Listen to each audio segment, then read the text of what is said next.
ad hoc legal approach for fighting terrorism. President Obama today proposed something new, something called prolonged detention. Doesn't sound that bad, right? Prolonged detention. Did you ever see the movie Minority Report? It was based on a Philip K. Dick short story. Came out in 2002. It starred Tom Cruise, remember? He played a police officer in something called the Department of Pre-Crime. Pre-crime is where people are arrested and incarcerated to prevent crimes that they have not yet committed. Mr. Marks.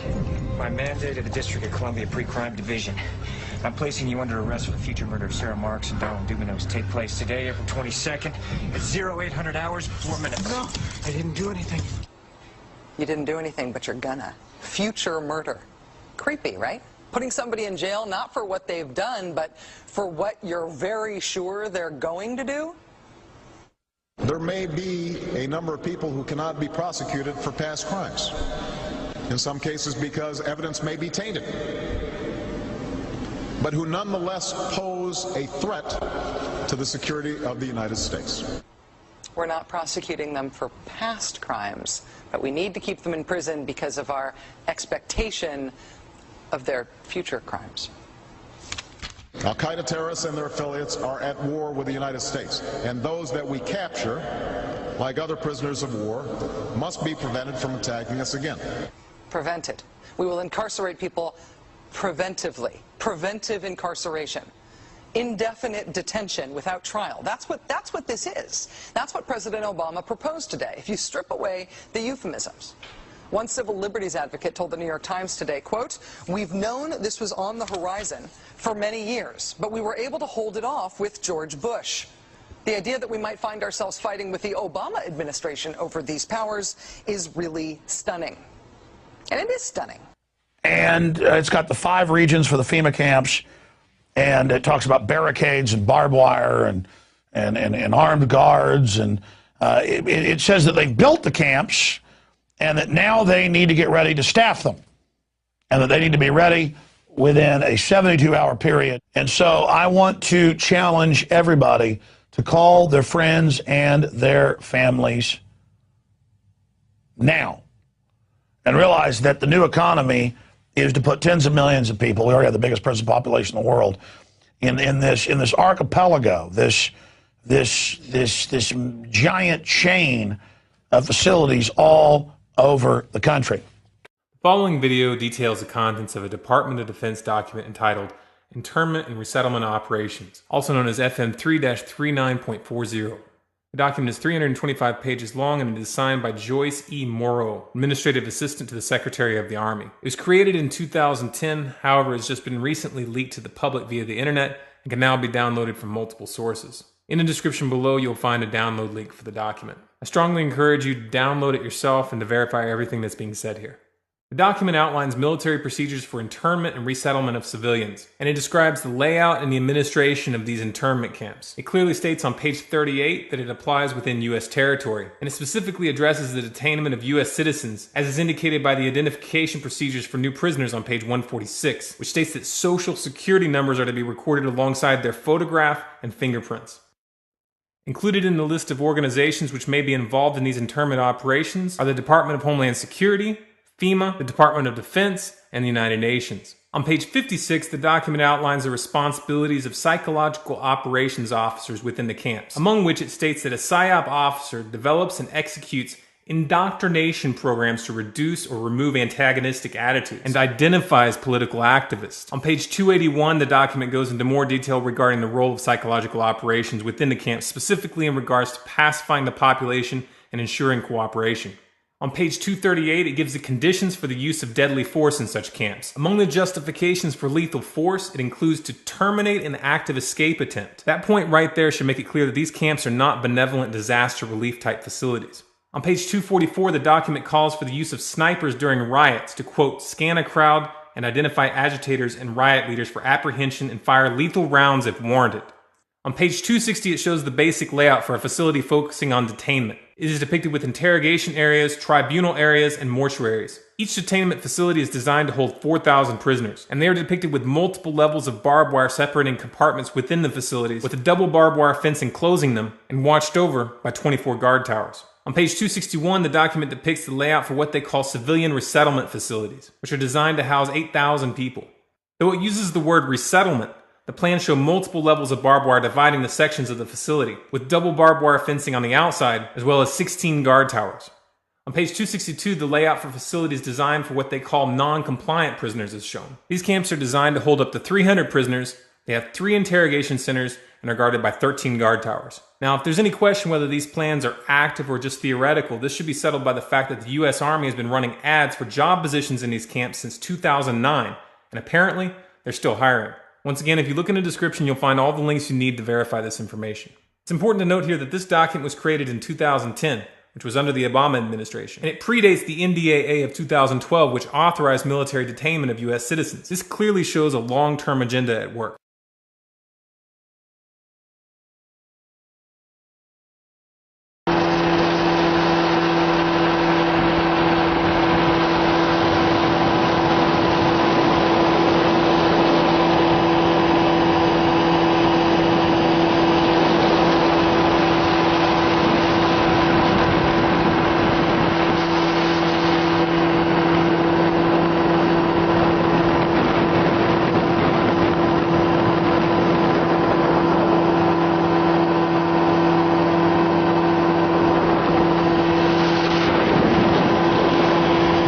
Listen to this, folks.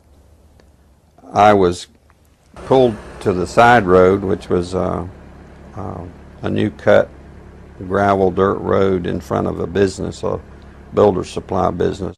And the right side of the road was filled with, which I thought was portable toilets. I never looked at them that close.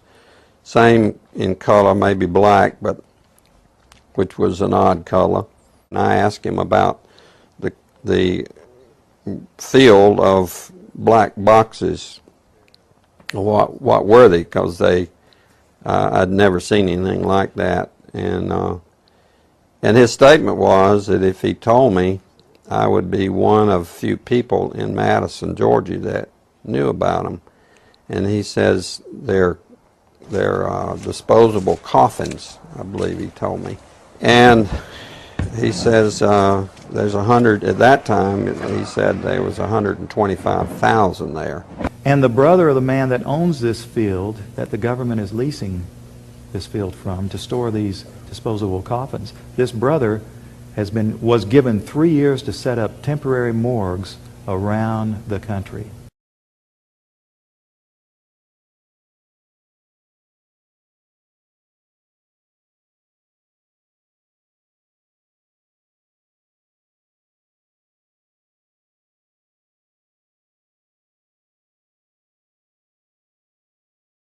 We now have a policy, as exemplified by the FBI brochure from the on counterterrorism, which says people who are defenders of the U.S. Constitution against federal government and the UN, and make numerous references to the U.S. Constitution, should be monitored as potentially murderous and fanatical terrorists.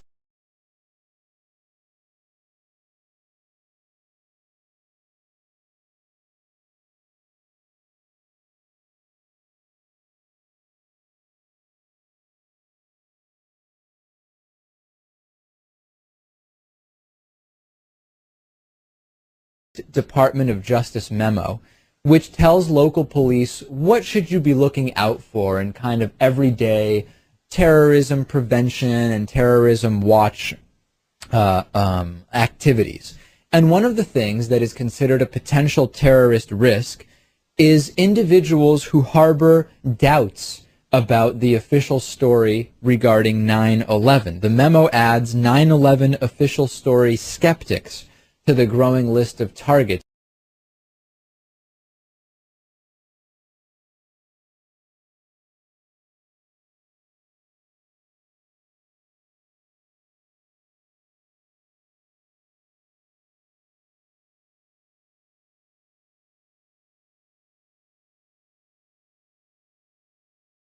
If you go outside the city of Atlanta, go east about 60 or 70 miles to the town of Elberton, and then go north on Highway 77 about 10 miles, You'll find off to the right what's called the Georgia Guidestones. It looks kind of like Stonehenge, these big, huge granite rocks set up there. This was done by a guy, we have a pseudonym, came in, paid cash, had this company set these things up in 1980. He called himself R.C. Christian, but that's not his real name. It says right on the stones, a pseudonym, false name. On these Georgia Guidestones, it gives the 10 Commandments for the New World Order. 10 Commandments for the New World Order. The first commandment was to maintain humanity under 500 million. I went there and looked at those things and said, now, hold on a minute. Today's population is 6 billion. They want to maintain humanity under 0.5 billion. Looks like a lot of people got to die for their plan to work, which is, by the way, the plan.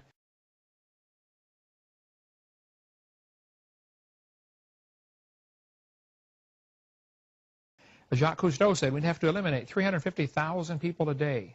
A third of a million people a day would have to be eliminated to save Mother Earth. Bill Clinton said we need to reduce the population of the Earth to 1 billion. There are a lot of folks who would like to reduce the population of the Earth. The Bible command is quite the opposite.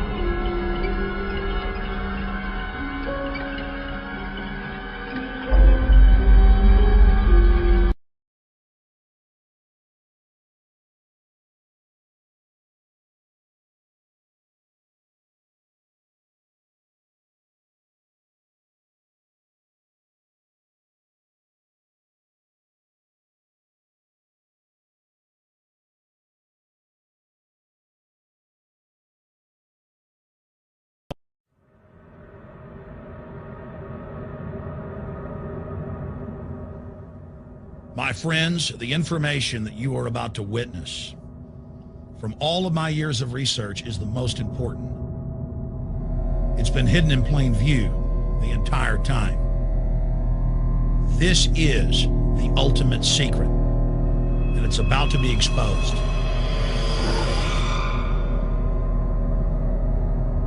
I have hundreds of government documents, textbooks, white papers, where for over 80 years, the elite of the Western world have talked about adulterating food and water to sicken and sterilize the population for the purpose of eugenics. It's all covered in the book Eco-Science, written by the White House science czar, John P. Holdren, where they talk about a planetary police state to carry out the forced sterilization. They also talk about covert systems in the water and food to sterilize the population. Now, this was written decades ago, before he was White House science czar. Now, suddenly, the stuff in this book is all over the news. They're selling it to the public as if it's a good thing. You see here before you what an average person would buy when they went shopping at the store. Not everything here is bad for you, but much of it has compounds and artificial chemicals that have been added that are extremely toxic and bad for your health, and they have known this the entire time, and they have approved them for use.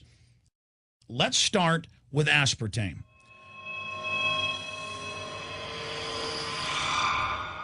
You cannot go to the grocery store now and buy any type of even regular sugar gum that hasn't had aspartame added to it.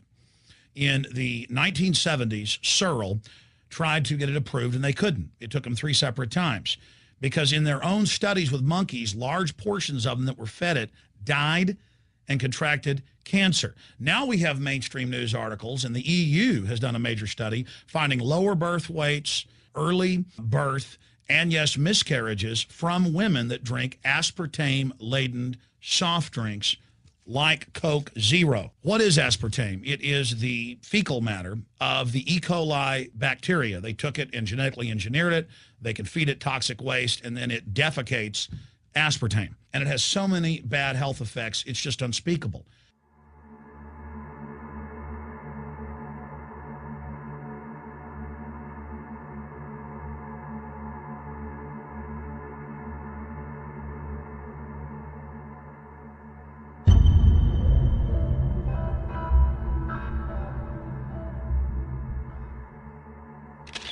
This is being done by design. It's also very, very addictive.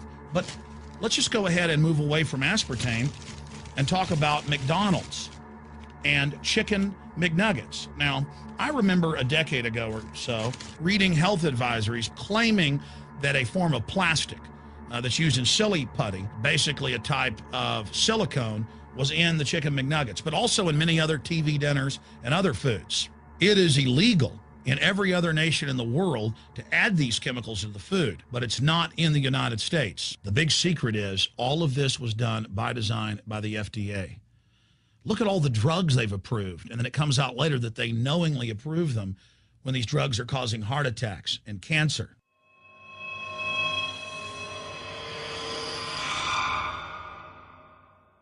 In the Nuremberg trials, it came out that the Nazis were adding sodium fluoride to the water supply in the labor camps and death camps to make the population more docile and controllable. There had been hundreds of university studies before Hitler even came to power. This is a form of forced medication. They admit that 1 part per million of sodium fluoride more than doubles the chance of bone cancer in boys and men. As the public became educated in the last few decades, the government and industry's response was to not just put it in water, but to start adding it to thousands of products like children's water that's mixed with their formula or with their cereal. They started adding as much as 900 parts per million in things like powdered eggs. It causes reductions in IQ. It increases sterility or lack of fertility. And it's being added to so many of the daily staples that we consume. We'll get back to food additives in a moment. But first, I wanted to look at genetically modified organisms.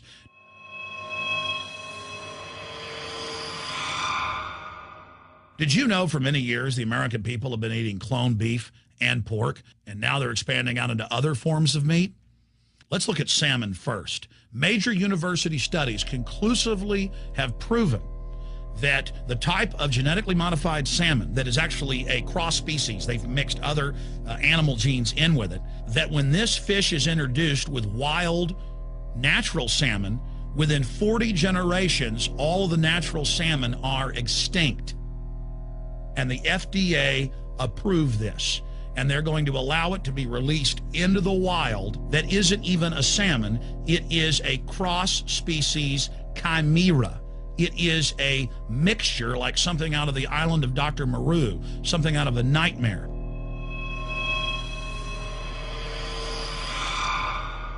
More than 85% of the corn now consumed in the United States, and it's also starting to trend that way in Europe and Canada, is genetically engineered. It grows its own pesticide within the corn kernels so that insects won't eat it. If the insects can't eat this and live, what do you think is going to happen when lab rats or humans eat it? We have literally hundreds of studies showing that not just Monsanto's, but other major GMO companies' corn, that's the majority of corn we're now eating today in the United States, has been linked to organ failure in lab animals. The studies also show massive increases in sterility in rats and guinea pigs that are fed not just GMO corn, but GMO cotton seeds.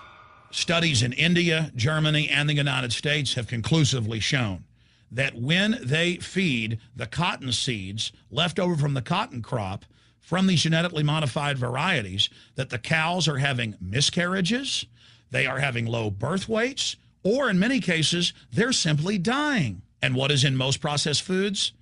Genetically modified cottonseed oil.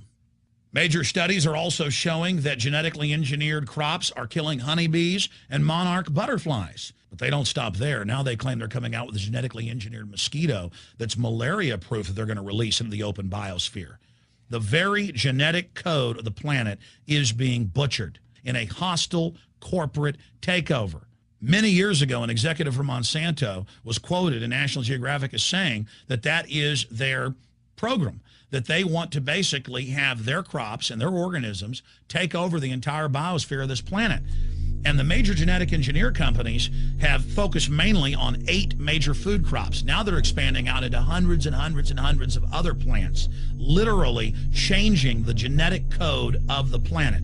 This is a genetic dictatorship. This is genetic vandalism. And that's why the Rockefellers, the United Nations, and others have built these giant armored seed vaults all over the world, not just at the Arctic Circle. And they admit they're doing it in case all of this gets out of hand, that they'll have a type of Noah's Ark. So all these fake environmental groups, they never complain about this. They never talk about true environmental degradation. They want to put a tax on carbon dioxide that humans exhale, that plants respirate from and carry out photosynthesis with, as a way to shut down industrial society and control every facet of our lives. That's the big secret. This is a population reduction program. It is an epidemic. The sperm count has dropped in the Western world exponentially. Even the government has been predicting within another generation, almost everyone is going to be sterile. This is the globalist religion.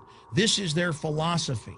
They want the planet for themselves. The UN has said that their stated plan is an 80% population reduction. You've heard Ted Turner call us useless eaters and feeders and say that 80% of us need to be killed. You've heard Prince Philip say he wants to come back as a virus to kill the majority of the world population. Dr. Eric Pianka, Peter Singer, it's all over the news where they tell us that we should only have one child because more than one is bad for the environment and that the recession is good for lowering our carbon footprint.